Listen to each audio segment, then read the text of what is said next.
Hey guys, welcome back again, and I especially want to welcome those of you watching me from yourmusicmuse.com. And when you get a chance after you watch this video, click the link below to yourmusicmuse.com. I have tons of videos up there now on building your chops. That way, you have stronger chops, you can play better fills, you can have better tempo, and you're going to sound cleaner overall. So check that out after you get done watching this video. All right, now my technique, what I do, I play. And this is not like the Buddy Rich thing where you do the where you move your ring finger and all that stuff. I don't play that way. I simply just can't do it. So I had to make up my own technique, right? So my technique, I just use my index finger, right, and my thumb. That's all I use, my index finger and thumb, right? I play traditional grip with this. So what I do, I hit with the inside of my index finger. And when I say the inside of my index finger, I mean this little bone right here. See, like here's your hand face up, the inside part of your pointer finger right there. I push down right there. That's what makes contact with the stick. So I push down right there. See? Double stroke, nice and light. And then I push back in with my thumb.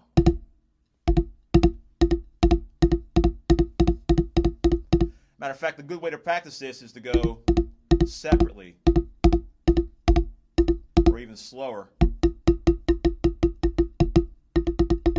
Try to put it all together. All right, so inside with the index finger, out with the thumb. See the cradle part of the thumb right here? It's like if you're going to do a karate chop like that, you're going to put the stick right in there, and that's kind of where you're going to push. See? Down with the index finger, in with the thumb. It's a very small movement, very small motion.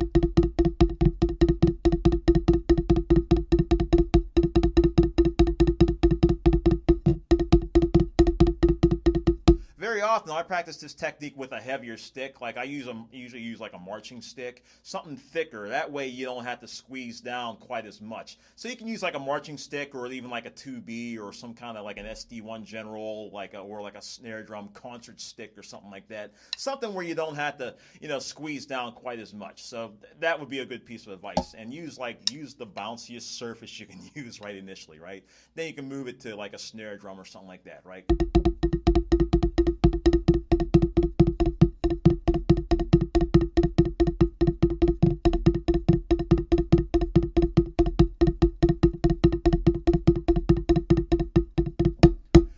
So practice this the way, obviously, like I said, just do the doubles first. Nice and light now, nice and light. Don't squeeze. If you feel tension in the bottom of your hand, like right here, that means you're too tight. You got to loosen up. Loosen your fingers up, right? All this should be loose. Or else it just simply will not work. You can even go you can face your palm down even a little bit too, get a little bit of extra leverage.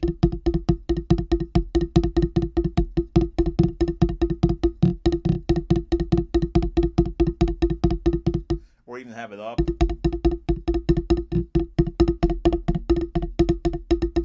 Right? Whatever, just kind of fool around with your angles, right? You can also do this with the middle finger, same part, use that around that second knuckle, and then just kind of push down with your middle finger and then go back to your thumb. But the best way for me is to use my index finger.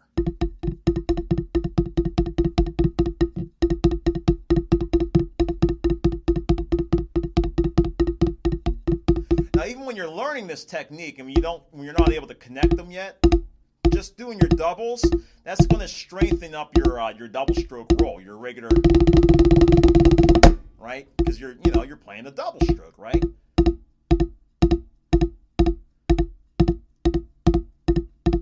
you just go ahead and connect them.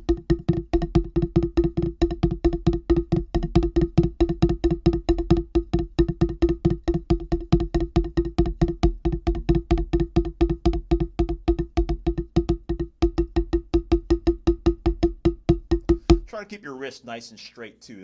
Don't bow it, back like that or anything like that. See, just keep it nice and straight.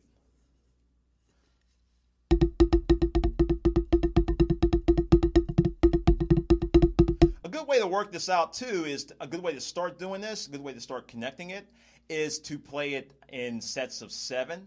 Act like you're playing a single stroke 7. 1, 2, 3, 4, 5, 6, 7. 1, 2, 3, 4, 5, 6, 7. Starting off on your index finger, down, index finger, thumb, index finger, ending on the thumb.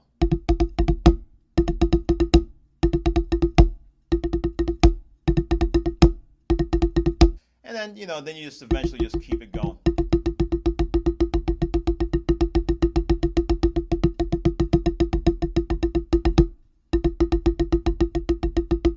It's a great technique to use. It's not something you're going to use all the time. I mean, maybe at like Jojo Mayer said, use it as a music store to get some attention or something like that. But it's a good way to just learn how to just generally be loose and get a good feel on your left hand, right? It's also a great way to develop, it's kind of a side effect. It develops your ghost notes really well, too.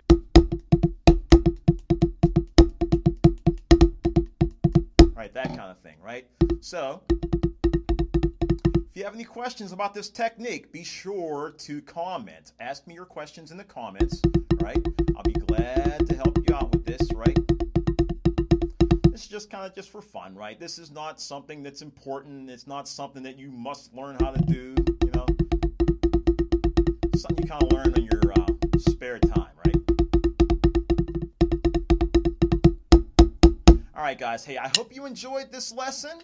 Let me know what you think about this lesson. And, if you're having any trouble with this, let me know in the comments section. I'll be glad to help you out in any way that I can. And check out my online lessons on yourmusicmuse.com. And, guys, we will see you in the next lesson. Thanks a lot. Take care. Best wishes. Have fun practicing.